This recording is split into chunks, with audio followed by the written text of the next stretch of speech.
Hi friends, ఎలాగున్నారు? Welcome back to English tutorials Telugu. అదేవిధంగా మనం ఈ వీడియోలో ఇన్ఫినిటివ్స్ ఉన్నప్పుడు మనకు హ్యావ్, హ్యాజ్, హ్యాడ్, విల్ హ్యావ్కి ఏ విధంగా వస్తాయి, అర్థాన్ని ఎలాంటి ఇస్తాయి, మనం ఎలా మాట్లాడాలి, ఎలా ఉపయోగపడతాయి అనేది ఈ వీడియోలో అయితే చూడబోతున్నాం. చూడండి, ఇక్కడ ఇప్పుడు చెప్పబోయేది అతి ముఖ్యం. చాలా జాగ్రత్తగా వినండి, ఇంకా జాగ్రత్తగా వినండి. చూడండి, ఇక్కడ ఇన్ఫినిటివ్స్ హ్యావ్, హ్యాజ్, హ్యాడ్, విల్ హ్యావ్కు ఎలా ఉపయోగపడతాయో చూద్దాం. మూడు కలిసి ఒకేసారి చూద్దాం. చూడండి, ఇక్కడ మూడు కలిపి ఒకేసారి చెప్పేస్తున్నాం. ముందుగా మనకు ఇక్కడ హ్యావ్, హ్యాజ్ ఉన్నప్పుడు ఏ విధంగా వస్తుంది అన్నది ఒకసారి చూద్దాం. I have to go to the bathroom. చూడండి, ఇక్కడ ఏ విధంగా అర్థాన్ని అయితే వస్తుందో చూడండి. ఇక్కడ నేను బాత్రూమ్కు వెళ్ళాల్సి ఉంది అని అర్థాన్ని అయితే ఇస్తుంది అనమాట. I have to go to the bathroom అని చెప్తారనమాట. ఐ హ్యావ్ టు గో అంటే వెళ్ళాల్సి అనేది వస్తుంది అనమాట. వెళ్ళాల్సి టు ద బాత్రూమ్కు అర్థమైందా? బాత్రూమ్కి అనేది బాత్రూమ్కి అనమాట. I have to go to the bathroom అంటే నేను బాత్రూమ్కు వెళ్ళాల్సి ఉంది, నాకు ఇప్పుడు వెంటనే అవసరం అయితే ఉంది అనేది వస్తుందన్నమాట. అర్థమైందా? నేను వెంటనే అంటే ఏంటి, మనకు తక్షణమే వెంటనే చేసే పనులకి ఇక్కడ హ్యావ్, హ్యాజ్ అయితే వాడతారనమాట. అర్థమైందా? కన్ఫ్యూజ్ అస్సలు పడద్దండి. వెంటనే చేసే పనులకు హ్యావ్, హ్యాజ్ అయితే వాడతారన్నమాట. చూడండి, ఇక్కడ నేను వెంటనే తక్షణమే బాత్రూమ్కు వెళ్ళాలి, I have to go to the bathroom అని చెప్పాల్సి ఉంటుందన్నమాట. ఇంతకుముందు వీడియోలో నేను ఒకటి చెప్పాను అనమాట. మీరు గమనించినట్టయితే ఏం చెప్పాను నేను? I am to go to the bathroom అని చెప్పినాను అనమాట. అంటే ఏంటి, మనకు ఇన్ఫినిటివ్స్ చెప్పేటప్పుడు నేను చెప్పాను అనమాట. యామ్, ఈజ్, ఆరు వచ్చినప్పుడు ఈ విధంగా ఉంటాయని చెప్పాను. ఏం చెప్పాను? I am to go to the bathroom అంటే నేను వెళ్ళాల్సి ఉన్నాను, అంటే నేనేంటి వెళ్ళాల్సి ఉన్నాను, ఇప్పుడు నేను వెళ్ళాల్సి ఉన్నాను అని చెప్పినాను అనమాట. ఆ విధంగా అనమాట. అంటే ఏంటి, మనకు అక్కడ ఏదైతే చెప్పినాను దానికి బదులుగా వాడే వాక్యమే ఇది అనమాట. అర్థమైందా? I have to go to the bathroom అంటే నేను వెంటనే తక్షణమే వెళ్ళాలి అని చెప్పాలన్నమాట. ఇప్పుడు మీ ఫ్రెండ్ వచ్చినాడు, మీ ఫ్రెండ్ వచ్చి అడిగినాడు అనమాట, ఏరా నాతో పాటు వస్తావా అంటే, లేదరా నాకు అర్జెంటుగా టాయిలెట్ అర్జెంట్ అయింది, ఇప్పుడు వెంటనే వెళ్ళాలరా అంటే I have to go to the bathroom అని చెప్పాల్సి ఉంటుందన్నమాట. అంటే దాంట్లోనే I have to go to the bathroom అంటేనే ఇక్కడ మనకు హ్యావ్ ప్లస్ ఇన్ఫినిటివ్ వస్తానే మనకు వెంటనే ఇన్ఫినిటివ్ అంటే ఏంటి, మనకు 2 + V1 అనమాట. వస్తా వెంటనే అంటే ఏంటి, మనకు ఖచ్చితంగా ఇప్పుడు వెళ్ళాలరా, నాకు అర్జెంట్ రా అనే మీనింగ్ అయితే వస్తుందన్నమాట. అర్థమైంది కదా?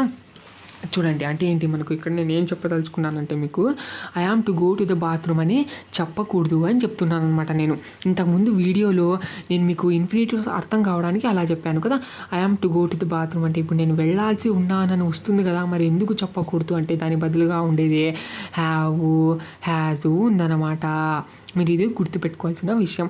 అంటే వాడతారా, ఇది వాడకూడదా, మరి నేను చెప్పింది తప్ప అంటే అది కాదు నేను చెప్తుండేది. అర్థమైంది? దీని బదులుగా మనకు ఇప్పుడు వచ్చేవన్నీ ఎలా వాడతారంటే ఈ విధంగా మాట్లాడతారనమాట. అందరూ ఈ విధంగానే మాట్లాడతారు. ఈ విధంగా మాట్లాడకూడదు కూడా. అర్థమైందా? నేను ఇన్ఫినిటివ్స్ ఎందుకు చెప్పానంటే చూడండి, ఇక్కడ నేను 2 విధాలుగా ఎక్స్ప్లెయిన్ చేస్తున్నాను. చూడండి, I am going out to buy vegetables అని ఉందన్నమాట. అంటే ఏంటి, నేను బయటికి వెళ్తున్నాను. ఎందుకు వెళ్తున్నా అంటే టు బై వెజిటేబుల్స్. ఈ విధంగా పర్పస్ ఉంటే పర్వాలేదు. అర్థమైందా? ఈ విధంగా పర్పస్ ఉంటే మనకు అది ఒక రకము. అదేవిధంగా అది లేకోకుండా మనకు ఏంటి, మెయిన్ వర్బ్ లేకోకుండా వచ్చేది కూడా మనకి ఈ విధంగా ఉంటుందన్నమాట. I am to go to the bathroom అని వస్తుందన్నమాట. ఈ విధంగా ఉన్నప్పుడు వాడకూడదు అనమాట. అంటే కొన్ని సందర్భాల్లో వాడతారు. చూడండి, ఇక్కడ ఐ యామ్ టు డూ అంటే నేను చేయాల్సి ఉన్నాను అనేది వస్తుందన్నమాట. ఇలా లేకోకుండా I am here to do అంటే నేను అది చేయటానికి ఇక్కడ ఉన్నాను, అది చేయాల్సి నేను ఇక్కడ ఉన్నాను అని మీనింగ్ అయితే వస్తుందన్నమాట. అర్థమైందా? ఐ యామ్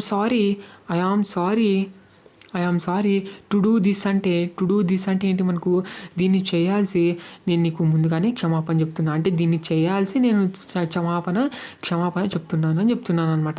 అర్థమైంది? I am sorry to do this, ఇది చేస్తున్నందుకు నీకు సారీ అనమాట. ఈ విధంగా కొన్ని దానిలో వాడతారు.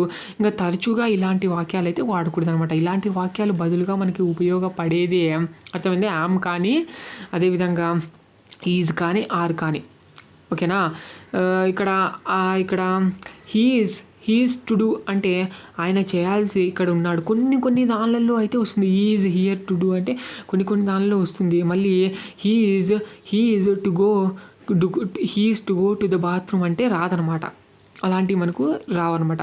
He has to go to the bathroom అని వస్తుందన్నమాట. ఆయన వెళ్ళాల్సి ఉన్నాడు అనేది వస్తున్నాడు. చాలా జాగ్రత్తగా వినాల్సిండేది ఈ టాపిక్ అయితే. మీరు చూడండి, వెంటనే చేసే పనులకు ఈ విధంగా హ్యావ్ హ్యాజ్కు ఇన్ఫినిటివ్స్ ఉపయోగపడతాయి అన్నమాట. వెంటనే చేసే పనులకు, వెంటనే మీకు ఏదైనా అర్జెంటు ఉన్న పనులకు మీకైతే ఉపయోగం అయితే పడుతుంది అనమాట. ఐ హ్యావ్ టు రైట్ అంటే నేను రాయాలి. ఇప్పుడు నేను రాయాలి, ఐ హ్యావ్ టు రైట్ అనమాట. ఓకేనా. ఐ రైట్ అనేది కూడా వస్తుంది. ఐ రైట్ అంటే ఏంటి, మనకు నేను రాస్తాను అనేది వస్తుంది అనమాట. ఇది కూడా వెంటనే చేసే పనే, నేనేం కాదనడం లేదు.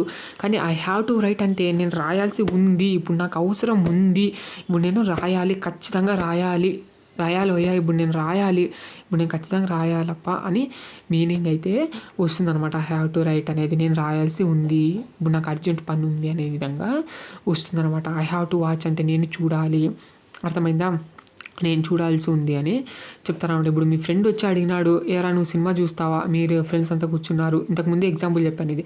ఓకేనా. మీ ఫ్రెండ్ వచ్చి అడుగుతాడు అనమాట, ఏంటి సినిమా చూస్తారా నాతో పాటు అంటే ఐ హ్యావ్ టు వాచ్ అని చెప్పాలన్నమాట. ఐ యామ్ టు వాచ్ అని చెప్పరాదు, అర్థమైంది. ఐ యామ్ టు వాచ్ అని చెప్పరాదు. ఓకేనా. I am going to watch అంటే బాగుందన్నమాట.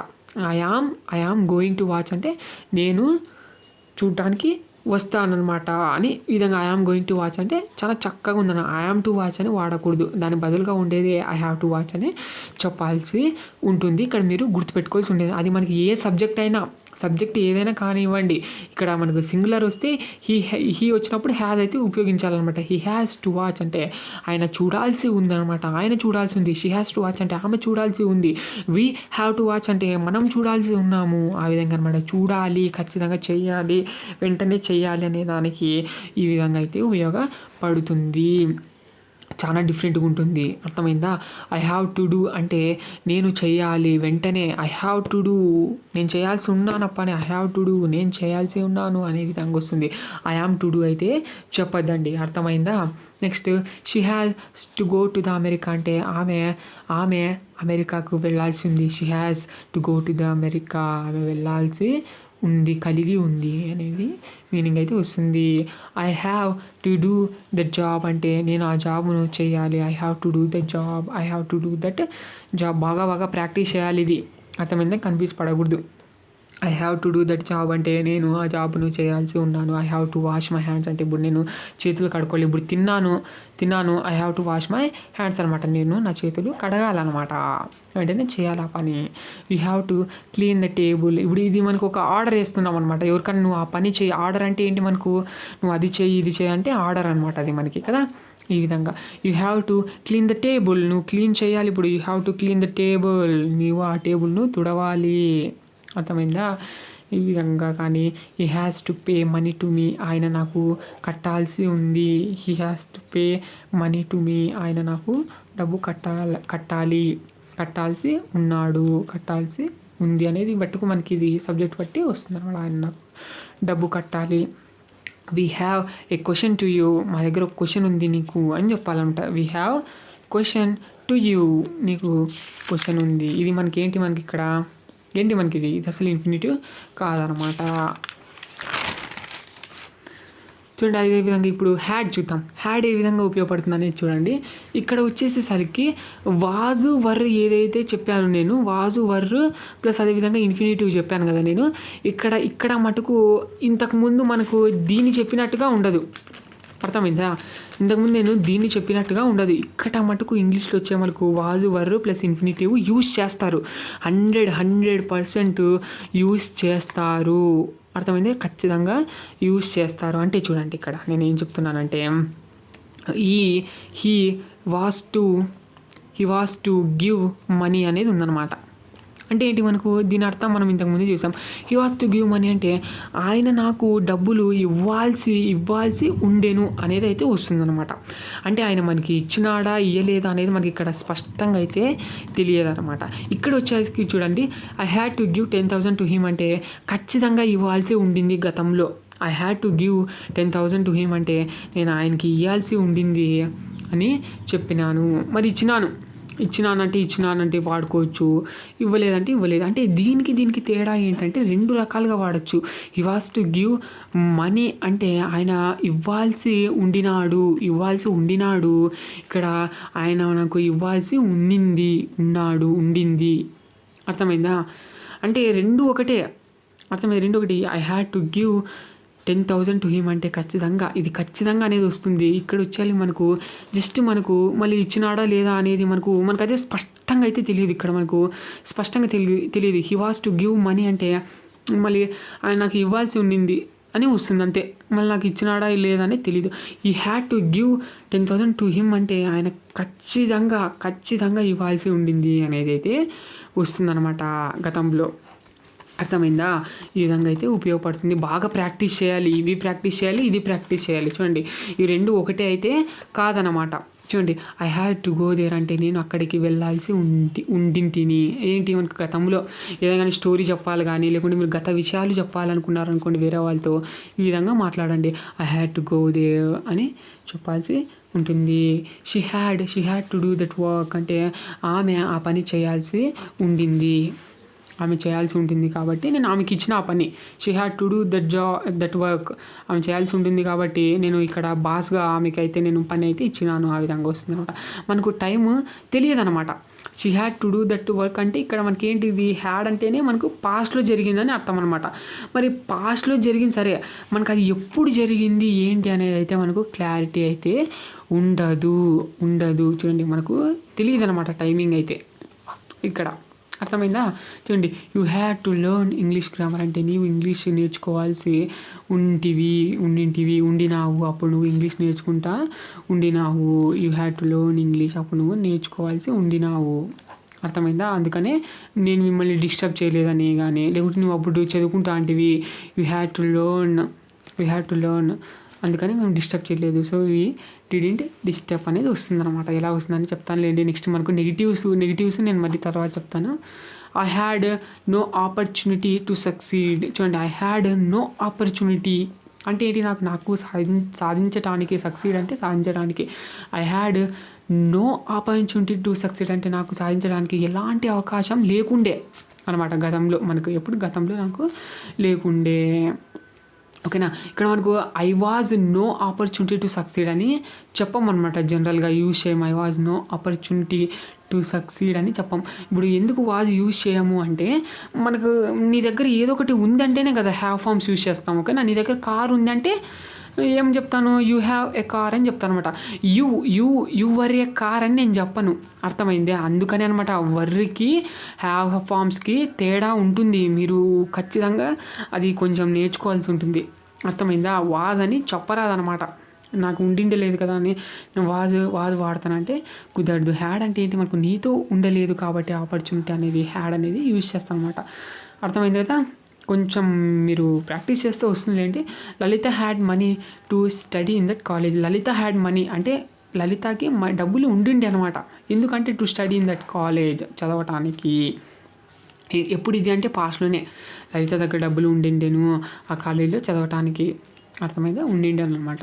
Uncle had to come uncle రావాల్సి ఉండినాడనమాట. అప్పుడు ఎప్పుడో పాస్ట్లో మనకు అప్పుడు ఎందుకయ్యా వెయిట్ చేస్తా అంటే అంకుల్ హ్యాడ్ టు కమ్ రావాల్సి ఉండిండే, అందుకే వేస్ట్ చేస్తున్నాను. అంకుల్ హ్యాస్ టు కమ్ అంటే ఇప్పుడు ప్రెజెంట్ అనమాట. ప్రెజెంట్ అయితే అంకుల్ హ్యాస్ టు కమ్ ఇప్పుడు మనకు రావాల్సి ఉంది. ఎందుకయ్యా ఇక్కడ నిలబడినావంటే అంకుల్ హ్యాస్ టు కమ్ అనమాట. My uncle has to come అని కూడా వాడచ్చు. చాలా బాగుంటాయి చూడండి వాక్యాలు అనేది. చాలా జాగ్రత్తగా నేర్చుకోవాల్సి ఉంటుంది. ఇంకా చివరిది విల్ హ్యావ్ని ఏ విధంగా వాడదు. ఈ విల్ హ్యావ్ అంటే భవిష్యత్తులో అనమాట. I will have to go to America అంటే నేను భవిష్యత్తులో వెళ్ళాల్సి ఉంటాను అనమాట. వెళ్ళాల్సి కలిగి ఉంటాను భవిష్యత్తులో. I will have to go to America అయితే అమెరికా, ఆఫ్రికా అయితే ఆఫ్రికా వెళ్ళాల్సి ఉంటాను. నేను అమెరికాకు వెళ్ళాల్సి ఉంటాను. We will have to watch movie లేకుంటే ఫిల్మ్. ఇక్కడ చూడండి, ఇక్కడ మూవీ లేదా ఫిల్మ్. సినిమా అంటే ఇక్కడ మనకు వచ్చేసరికి బ్రిటిష్ ప్రొనౌన్సియేషను. మూవీ లేదా ఫిల్మ్ అంటే మనకు అమెరికన్ ప్రొనౌన్సియేషన్ అనమాట. అర్థమైందా? 2 ఒకటే. మనం ఎక్కువ నేర్చుకునేది బ్రిటిష్ లాంగ్వేజ్ నేర్చుకుంటాం. మనకి ఇక్కడ వచ్చేసరికి ఇది ఇంగ్లీష్ గ్రామర్ అంతా 2 మిక్స్ అయ్యే ఉంటుందన్నమాట చెప్పాలంటే. అర్థమైందా? ఇక్కడ మూవీ అన్న అంటారు, ఫిల్మ్ అన్న అంటారు, సినిమా అంటారు, ఎలాగైనా వాడతారు కాబట్టి 2 కొంచెం మిక్స్డ్గానే మాట్లాడతాం అనమాట ఈ సైడ్ అంతా. We will have to watch movie లేకుంటే ఫిల్మ్, సినిమా అని చెప్పచ్చు. You will have to catch fish అనమాట. అంటే ఏంటి ఇక్కడ we will have to watch అంటే ఏంటి, మనకు ఇప్పుడు వచ్చే సండే ఉంది, ఇప్పుడు సండే కానీ ఎప్పుడో కానీ మనకు మూవీ చూస్తామంటే అప్పుడు చెప్తారనమాట we will have to watch movie. అర్థమైందా? ఆ విధంగా చెప్తాము. ఇక్కడ మీకు ఒక చిన్న చెప్పాలనుకుంటున్నాను, జాగ్రత్తగా వినండి. చూడండి ఇక్కడ టైమింగ్, ఇక్కడ చూడండి వీ విల్ వాచ్ సినిమా అని ఉందన్నమాట. ఇక్కడ చూడండి we will have to watch movie అనే దానికి ఏం తేడా ఉంది, వీ విల్ వాచ్ సినిమా అనే దానికి ఏం తేడా ఉందండి చెప్తాను. చూడండి వీ విల్ వాచ్ సినిమా అంటే కూడా మేము భవిష్యత్తులో సినిమా చూస్తామనే, ఇది కరెక్టే అర్థమైంది. ఇది చూసి ఉంటాము అనేది వస్తున్నాను, కలిగి ఉంటాను. అప్పుడు నేను కలిగి ఉండాలి, కలిగి ఉండాలి అనేది వస్తుంది అనమాట. కలిగి ఉంటాము అనేది వస్తుంది, వి వచ్చింది కాబట్టి కదా, కలిగి ఉంటాము. We will have to watch movie అనేది వస్తుంది అనమాట. వీ విల్ వాచ్ సినిమా అంటే మేము భవిష్యత్తులో చూస్తాము అనేది వస్తుంది అనమాట. అంటే ఇక్కడ మీరు టైమింగ్ యూజ్ చేయొచ్చు, టైమింగ్ ఏదైనా యూజ్ చేయొచ్చు. ఇప్పుడు సండే అనుకోండి, we will watch cinema on Sunday అని వాడండి. ఇక్కడ వచ్చేసరికి వాడొద్దండి. We will have to watch movie అంటే మేము భవిష్యత్తులో మనకు అనేది వస్తుందన్నమాట. అర్థమైందా? మీరు ఎప్పుడైనా టైమింగ్స్ వచ్చినప్పుడు ఇది వాడండి, చాలా బాగుంటుంది అనమాట. నేను ఇంకా పోను ఇంకా చాలా చెప్తాను. You will have to catch fishes అంటే నీవు చేపలను పట్టాల్సి ఉంటుంది. You will have to catch. Order అంటే ఆర్డర్ అనే వేసుకోండి, లేకుంటే ఏదైనా పని చెప్పాలన్నా పని అన్నా చెప్పుకోండి. He will have to eat vegetables లేదా సలాడ్, ఆయన తినాల్సి ఉంటుందన్నమాట. అతడు కూరగాయలు తినాలి అనమాట భవిష్యత్తులో. He will have to eat కదా. Customer care will have to fix this problem, customer care వాళ్ళు will have to fix this problem చేయాల్సి ఉంటుంది అన్నమాట, ఫిక్స్ చేయాల్సి ఉంటుంది. You will have permission to come, నీకు పర్మిషను ఉండాలన్నమాట టు కమ్ రావడానికి. యూ విల్ హ్యావ్ పర్మిషన్, నీకు పర్మిషను ఉండాలన్నమాట. యూ విల్ హ్యావ్ అంటే భవిష్యత్తులో ఉండాలి, టు కమ్ రావటానికి అనమాట. ఇప్పుడు ఏదో ఒక మీ ఫ్రెండ్ ఇద్దరు మాట్లాడుకుంటున్నారనమాట. ఇప్పుడు నువ్వే వచ్చి మీ ఫ్రెండ్ చెప్తున్నాను, నేను ప్రిన్సిపల్ని కలవాలనుకుంటున్నాను, స్కూల్ ప్రిన్సిపల్ని, మన ప్రిన్సిపల్ని కలవాలంటే ఏం చేయాలి అండి మీ ఫ్రెండ్ చెప్తే, మీ ఫ్రెండ్ చెప్తారనమాట you will have permission to come అని, లేకుంటే టు గో అని చెప్పాలన్నమాట. టు గో అంటే వెళ్ళటానికి నీకు పర్మిషన్ ఉండాలి, ఆ విధంగా. కానీ సిచ్యువేషన్ బట్టి కదా, భవిష్యత్తులో కాబట్టి భవిష్యత్తు విషయాలు చెప్తున్నారు కాబట్టి ఈ విధంగా విల్ హ్యావ్ అనేది చెప్పాలి. Chintu will have a car to drive అంటే చింటూ కార్ను కలిగి ఉంటాడు నడపడానికి భవిష్యత్తులో. ఆ విధంగా we will have to prepare for exam, మనకు ప్రిపేరు కావాల్సి ఉంటుందన్నమాట. We will have to prepare అవ్వాల్సి ఉంటుందన్నమాట ఫర్ ఎగ్జామ్ కోసం. They will have to cook for dinner అంటే వాళ్ళు వంట చేయాల్సి ఉంటుందన్నమాట భవిష్యత్తులో ఫర్ డిన్నర్ కోసం. Children will have to will have to play అంటే చిల్డ్రన్ ఆడాల్సి ఉంటుంది. Sister will have to watch A movie on Monday, ఈ విధంగా కూడా యూజ్ చేయొచ్చు. కానీ దీనికన్నా బదులు ఈ విధంగా మండే సండే ఇలా వచ్చినప్పుడు విల్ వాచ్ అనేది వాడండి, బాగుంటుంది. అర్థమైందా? విల్ వాచ్ అనేది బాగుంటుంది అనమాట. ఇది మనకు విల్ హ్యావ్ కానీ ఇలా వచ్చినప్పుడు మనకు పలానా టైం అనేది తెలియదు అనమాట. మనకు భవిష్యత్తులో అయితే భవిష్యత్తులో విల్ హ్యావ్ అనేది ఉపయోగపడుతుంది. అదేవిధంగా హ్యావ్ అంటే ఇప్పుడు కలిగి ఉన్నాను అనేది వస్తుంది కదా.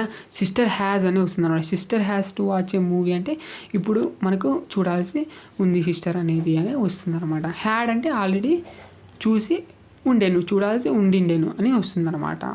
అర్థమైందా? ప్రాక్టీస్ చేయండి బాగా. అదేవిధంగా దీనికి వచ్చేసరికి మనకు విల్ బీ అనేది వాడకూడదా మరి? విల్ బీ ప్లస్ ఇన్ఫినిటివ్ వాడకూడదా అంటే ఇక్కడ మనకు సహజంగా అయితే విల్ బీ ప్లస్ ఇన్ఫినిటివ్ వాడేదానికైతే ఏమీ రాదనమాట.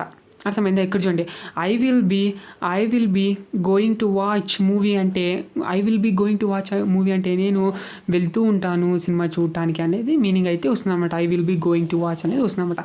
I will be to watch అంటే దీనికి ఏంది రాదనమాట అర్థము. దీనికి బదులుగా ఉపయోగపడేది మనకు ఇది అనమాట. అర్థమైందా? ఈ విధంగా మీకు అంటే ఇప్పుడు నేను టోటల్గా ఏం చెప్పదలుచుకున్నానంటే ఇక్కడ వాజు వర్ అయితే వాడండి, వాజు వర్ ప్లస్ ఇన్ఫినిటివ్ అయితే వాడండి. అదేవిధంగా యామ్, ఈజ్, ఆర్ కొన్ని సందర్భాలలో వాడండి. అర్థమవుతుంది కదా, ఇక్కడ యూజ్ పడితే అక్కడ మీకు సందర్భం బట్టి. అదేవిధంగా విల్ బీ ప్లస్ ఇన్ఫినిటివ్ మనకు వాడాల్సిన పని అయితే లేదు. ఏముంది చెప్పండి? ఓకేనా? I will be to go to America అంటే నేను భవిష్యత్తులో వెళ్ళాల్సి ఉంటుంది, మీనింగ్ అయితే వస్తుంది. కానీ దీని బదులుగా ఇది వాడండి, బాగుంటుంది. అర్థమైందా? ఇదే వాడండి, ఇదే ఫిక్స్ అయిపోండి. అర్థమైందా? ఈ విధంగా కొంచెం ప్రాక్టీస్ చేయండి, మీకే వచ్చేస్తుంది.